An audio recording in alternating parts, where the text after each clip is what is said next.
छोटा भीम और डाकू की सेना। जंगल में छोटा भीम रहता था। उसे लोग सबसे ताकतवर मानते थे क्योंकि वह बहुत साहसी और बलवान था।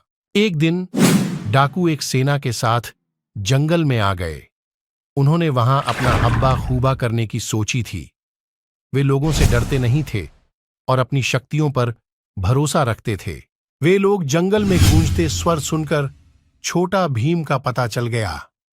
उन्होंने तुरंत यह तय कर लिया कि वे जंगल का इस साहसी बच्चे से बचने के लिए अपनी सेना तैयार करेंगे। छोटा भीम जानता था कि डाकू उसे पकड़ने के लिए आए हैं, लेकिन वह डरता नहीं था। उसने लोगों को उनकी खराब नीयतों से जानते हुए खुद को तैयार कर लिया। दोनों वर्ग एक दूसरे से भिड़ गए।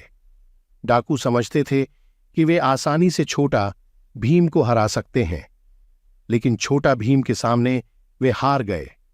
सेना के साथ डाकू को भी छोटा भीम ने हरा दिया।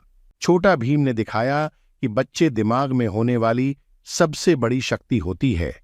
अगर आप अपनी भावनाएं एकत्रित करते हैं तो आप कुछ भी कर सकते हैं। एक दिन डाकू सेना छोटा भीम के बिल्ले में ढेर सारे घायल फूल ले गए। आमतौर पर लोगों को बिल्ले से डर लगता है और इसलिए लोग बिल्ले से दूर ही रहते हैं।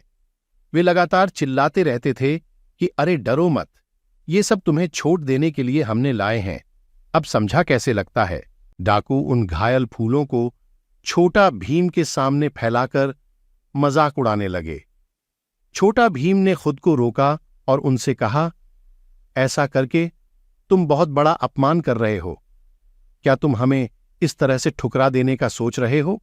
छोटा भीम का आदेश इतना शक्तिशाली था कि डाकू समझ गए कि वह गलत काम कर रहे थे।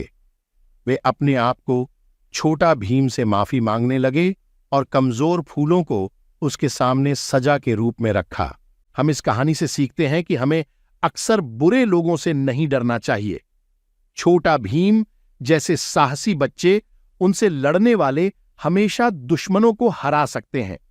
इसलिए वह हमेशा सच्चाई के साथ चलना चाहिए और खुद को मजबूत बनाना चाहिए ताकि वह कभी भी खुलेआम दुश्मनों का सामना कर सके।